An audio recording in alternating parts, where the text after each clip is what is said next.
Hoje eu vim aqui para fazer um vídeo review muito lindinho, deem só uma olhada. A Última Carta, do David Lebs, da editora Biruta, que é uma editora infanto-juvenil. Apesar do nome sugerir alguma coisa estrangeira, ele é brasileiro. Inclusive, eu ia fazer um review escrito, como todos os outros, mas, poxa, eu achei o livro tão bonito, assim, plasticamente falando, sabe, por dentro também, que eu tinha que mostrar ele pra vocês, e mostrar só por foto não ia ser suficiente. Eu vou dar uma viradinha rápida de páginas aqui, só pra vocês darem uma olhada. Ó, a divisão dos capítulos dele. Ele tem ilustrações também, que vão mais assim no campo do abstrato. Enfim, ele é um livro todo colorido. Então, na verdade, o livro se trata de um diário. Não assim só um diário, mas grande parte dele é um diário. Então, assim, na verdade, ele é narrado em 3 vozes. Eu vou até mostrar pra vocês aqui que dá pra diferenciar bem. Por exemplo, tudo que tá em roxinho, não sei se vocês estão vendo direito, mas tudo que tá em roxo é o diário em si. E tudo que está em preto e itálico é o narrador que conta essa história. E ainda tem algumas partes que são cartas, então essas cartas também são em uma outra fonte, pretinha também, tem as datas do diário, tudo. O narrador é um garoto e ele tem assim, ele tinha, né, tem uma vizinha na cidade de Vagas do Destino, um nome engraçado, e essa vizinha, assim, ela é bem mais velha do que ele, né, ele era só um garoto e tal, mas durante as férias ele ia na casa dela à tarde, ela contava histórias pra ele da vida dela, né, da juventude, e ele meio que ficou com a imagem dela, assim, ela se tornou parte do imaginário dele, porque ele tinha, assim, uma grande vontade de revelar essa mulher que ela era, né, a Luda é o nome dela, por baixo de todas aquelas coisas, de todas as aparências, né? Então é isso que ele traz pra gente. Então esse garoto é o narrador e a partir do diário da Luda ele conta a história assim de uma parte da juventude dela e as cartas também, que são uma parte muito importante dessa história. Comecinho da década de 40, vai. A Luda era uma jovem, né? Não sei se diz a idade, eu não me lembro, mas 20 e pouquinhos anos no máximo. E a família dela queria casar ela. Na verdade, ela não quer de jeito nenhum, porque o cara, pelo que ela descreve aqui no diário dela, o cara é um desengonçado, assim, totalmente sem coordenação motora, assim, ECA é o cara. Mas ele é rico, por isso que a família quer casá-los. E ela começa a receber cartas anônimas de um tal admirador secreto, Jacques, e depois de um tempo ele precisa ir para Paris, então... deixa eu só fazer um parênteses, essa história não fala o país em que ela se passa, mas a gente imagina que é na própria Europa, pela proximidade com Paris e tudo mais, pelo contexto do final da Segunda Guerra Mundial também. E aí ele pede pra ela, ele quer ficar junto com ela, ele manda essas cartas, eles não se conhecem, mas ele diz conhecê-la de vista, então, bom. E essa é a história, ou seja, ela vai pra Paris e lá eles vivem a história de amor deles, que é diferente do que eles imaginavam que seria. O mais interessante, eu acho que é o ponto alto dessa história, é não só as cartas, enfim, não só o diário ou a percepção do narrador, mas a gente passa a questionar o tempo inteiro a Luda, se o que ela diz é mesmo real, se o Jacques realmente existiu, a gente chega a questionar isso, porque em alguns momentos ele é tão real e há evidências dele, da existência dele, as cartas, tudo mais, e ao mesmo tempo aquela imagem que a Luda faz, que aquilo que parece... Tem momentos que tudo parece uma grande história concebida na cabeça da Luda. Então a gente chega até mesmo a questionar a sanidade dela. O que é muito interessante. Eu gosto muito desse que é psicológico que o livro traz. E além disso, o narrador, a gente percebe que ele expõe os fatos da maneira como eles são apresentados, ou seja, ele não omite nada, mas ele tem a tendência a meio que defender, a justificar a Luda, talvez até pela admiração dele em relação a ela.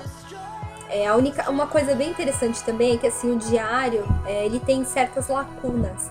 Então o narrador ele trata de preencher essas lacunas com alguns diálogos imaginários que ele imagina como sendo prováveis que tenham acontecido. Então ele descreve pra gente. Então isso vem a preencher algumas lacunas que o diário deixa. E uma coisa, assim, que eu acho, assim, eu tenho certeza que muitos leitores podem se perguntar ao ler este livro. Ele dá, sim, a sensação de começar no nada e ir para lugar nenhum. Mas a gente tem que parar para pensar na proposta dele, que é um diário, é um narrador que não tem acesso a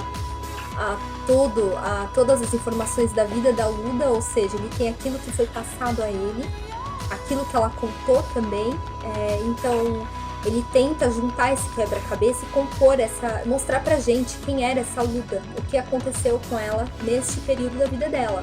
Eu esperava algo bem mais infantil, bem mais até, juvenil, pré-adolescente, digamos assim. Teoricamente, esse livro eu dei uma olhadinha aí no catálogo da editora, ele é indicado para maiores de 14 anos, o que eu achei bem pertinente. Mas falando pra vocês, nos meus 26 anos, eu li este livro e eu não senti que eu estava lendo uma coisa para adolescente, honestamente, porque a linguagem dele é muito madura, o contexto é muito maduro, tem coisas difíceis de serem abordadas, e de repente o livro chega e entrega essas coisas de um jeito sutil, meio não querendo escancarar, falando de um jeito muito maduro, muito adulto também. Ele não, em momento nenhum, ele infantiliza. Então, e eu gostei demais da escrita do David também, ou Davi, não sei direito como é que pronuncia, porque afinal o cara é brasileiro. Outra coisa que eu acho muito legal mostrar pra vocês, que eu já comentei no começo do vídeo, são as ilustrações, olhem só. Objetos que não estão inteiros, que a gente consegue saber o que é, mas em um determinado momento ele muda e se transforma em outro objeto, então assim, a gente tira o que disso? São coisas inconstantes, coisas que a gente até conhece, são familiares, outras não, porque simplesmente só tem alguns traços.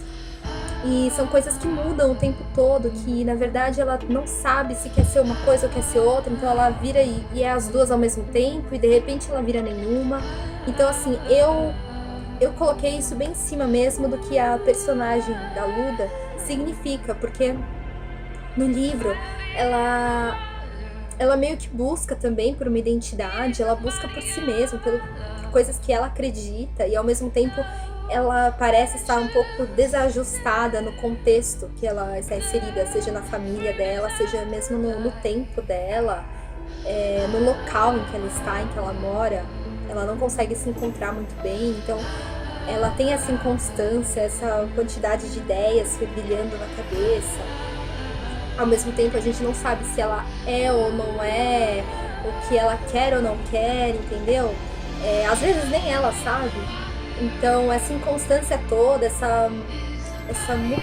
caráter mutável dela está muito presente aqui nas ilustrações, a meu ver.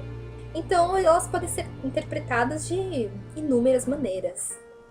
Isso eu acho muito interessante.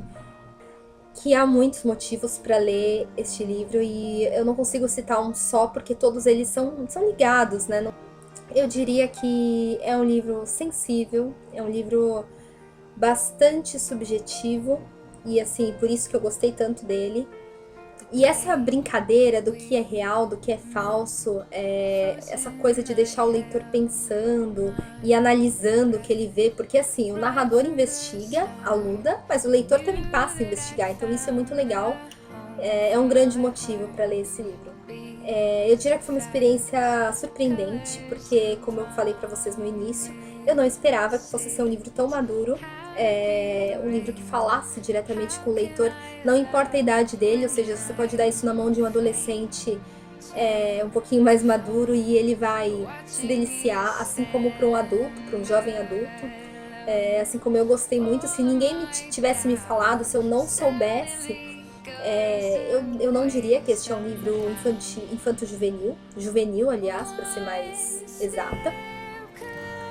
E ele fez pensar poxa, essa é difícil, eu acho que ele fez pensar em lembranças, naquelas coisas que a gente poxa, que acontece, às vezes acontecem coisas tão rapidamente na nossa vida, coisas assim de momento, e que a gente leva a vida toda e a gente não esquece aquilo, e eles ficam guardados com a gente por uma vida inteira. Então é bem esse o clima do livro, são essas lembranças.